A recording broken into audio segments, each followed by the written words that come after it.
You styled it last night. By morning, your thin hair is flat again. Every single time. You've asked for layers for years. Nobody explained the part that matters. 2 inches decide everything. Layers in the right place lift you. In the wrong place, they leave little wisps on top. Real volume starts somewhere else. 4 cuts build it. 3 quietly flatten it. And one of those 3 is what so many of you are asking for. Volume isn't more hair. Volume is built at the root, the first 2 inches off your scalp, and thickness is held at the edge. What gets taken out of the middle steals from both, root and edge. Below 90 degrees, scissors bank weight. At 90 and above, they remove it. A 15-second mirror check tells you which your hair needs. It starts with cut 1, the blunt bob, cut 1, then blunt at the perimeter, with the layers built inside. Where the weight goes, kept at the edge, taken from the top. Look at the bottom line of your hair. If it's wispy and see-through down there, that isn't thin hair. That's a haircut that ended in a point. A blunt cut ends every strand at the same length, all of them arriving together. And that bottom line is what someone reads as thick, not the hair on your head, the line at the bottom of it. Then the layers go inside, at the crown only, short enough to prop the top up, never long enough to reach the perimeter and eat into it. One of you wrote this, and I have not stopped thinking about it. Been asking for layers for years, thinking it gave volume. Trying that blunt cut next appointment. Years of asking for the exact thing that was flattening her. So sit down and say it plainly. Keep my perimeter blunt. Don't texturize the ends. Put the layers inside, at the crown only. Texturize is the word that undoes you. Say the whole sentence. This cut wants density you still have. If the back of your head has already gone soft by lunchtime, cut 2 does the opposite. It stacks the weight underneath. Turn around for a second. Put your hand on the back of your head, just above your neck. That's where cut 2 lives. The graduated bob, stacked at the back. Where the weight goes, down and underneath, so the hair above it has something to sit on. Below 90 degrees, weight collects. Stack that collected weight low, and the section resting on top of it physically cannot lie flat. It's propped up from below. The volume you spray in at 8 in the morning is gone by 2. The volume a shape holds is still there at 4. The afternoon is the only test that counts. Your sentence for the chair: graduate the back so the weight sits underneath and pushes the top up. Keep the baseline solid. Baseline solid. That's the half women forget, and then wonder why the fullness left with the ends. Now, if your hair, in your words, just laughs at an iron, cut 3 is not yours. I'll tell you why later. But first, 15 seconds and a window. This is the check that decides which half of this video is about you. Do this with me. Lift a section straight up from your crown and hold it toward a window. How much light comes through? Now let it fall. Part your hair and look at the part line. Is there scalp showing? That's the test. And if that part has been widening, wider at the front than at the back, that shape has a name. The Christmas tree pattern, measured on a real scale, in a real clinic. You are not imagining it. Light through the section, scalp at the part. That's density, not diameter. And density decides everything that follows. If root and edge is landing for you, come sit with us. I take one of these apart every week. And if you did see scalp, there's one sentence you must never say in a salon chair. Cut 3.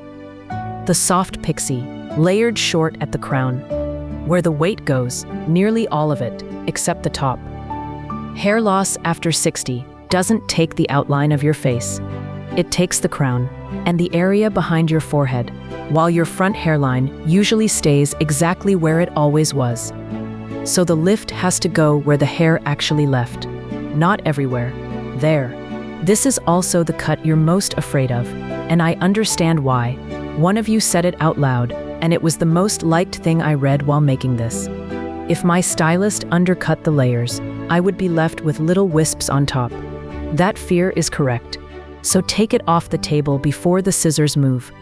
Short layers on top for lift, but leave the fringe and the sides long enough to cover, and you don't have to book it today.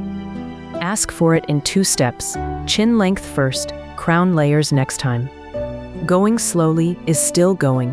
The crown is the one place on your head you cannot fake.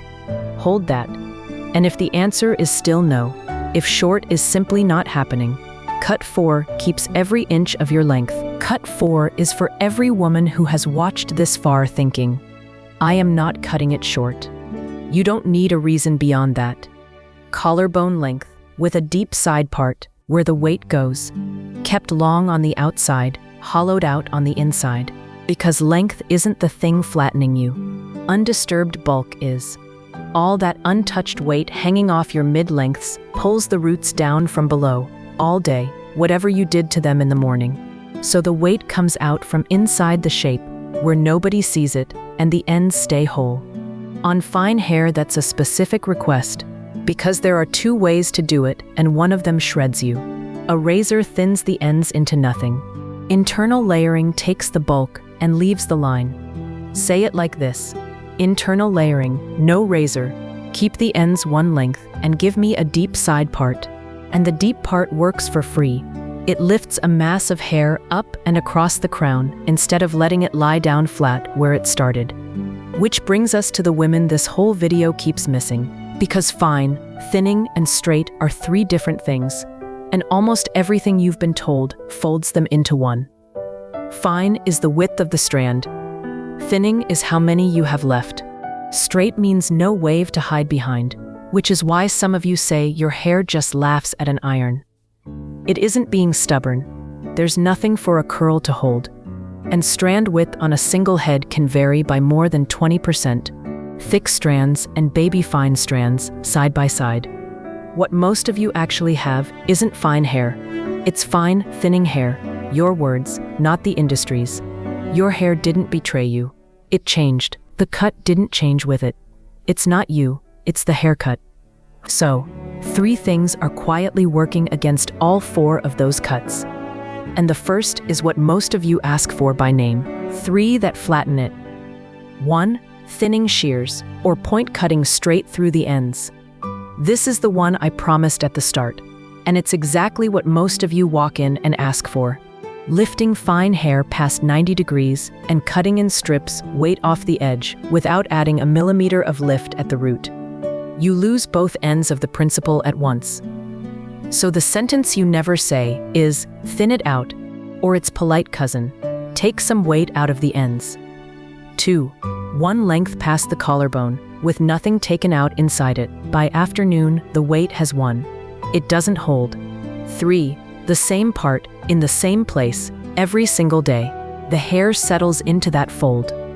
And a part that only widens one way is the pattern we found at the window. I've given up on stylist cuts that used to work. You didn't fail those cuts. Nobody ever handed you the sentence. So, which of the 4 is yours? That's next, and it starts with density, not your face. Nobody else can answer this for you. 1. The part you looked at earlier. Is there scalp showing, or not yet? Not yet. Cut 1, or cut 2.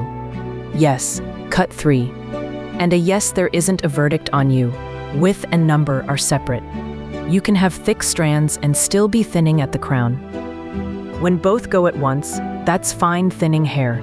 And cut 3 stops being the frightening option. The crown is the one place you can't fake. It's also the one place that decides. 2. Texture.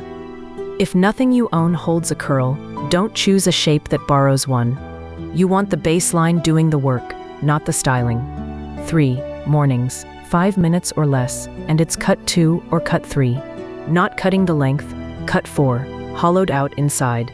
Whatever your number is, don't sit in that chair without the words. 5 lines. Take them with you. Root and edge. Volume at the root, thickness at the edge, and every choice after that is only where the weight goes. So tell me below, 1, 2, 3, or 4. Just the number. Gray on fine hair is the one I'm taking apart next. Subscribe and it'll find you. And if you know a woman who's stopped bothering, send her this. You've spent years being told what your hair can't do anymore. You deserve to walk in knowing exactly what to ask for.